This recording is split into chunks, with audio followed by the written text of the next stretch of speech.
Trinamool government jute mill বা কোনো কারখানা চলুক এটা চাইতো না। সবসময় ডিসব্যালেন্স করে রাখতো যাতে ইন্ডাস্ট্রি থেকে লোক পলায়ন করে, শ্রমিক এখান থেকে চলে যাক।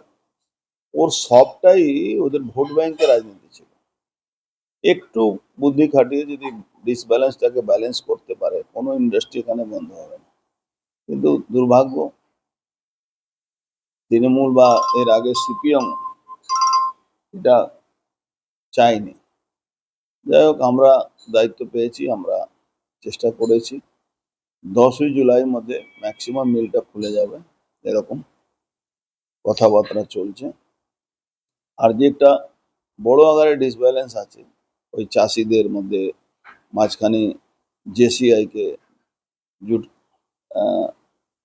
যারা পারচেজ করেন তাদেরকে এদের মধ্যে নিয়ে এসে আমাদের একটা ব্যালেন্স করতে হবে। এই ব্যালেন্স যদি হয়ে যায় তাহলে আমার মনে হচ্ছে ইন্ডাস্ট্রি কোনোদিন, পাট চাষিরা তো চাষ করে না, পাট চাষিরা যেভাবে ওই মাঝখানে আমাদের দেখেছেন আপনি, আমাদের যে বাজেট পেশ হয়েছে সেখানে কিষাণ ক্রেডিট কার্ডের কথা বলা।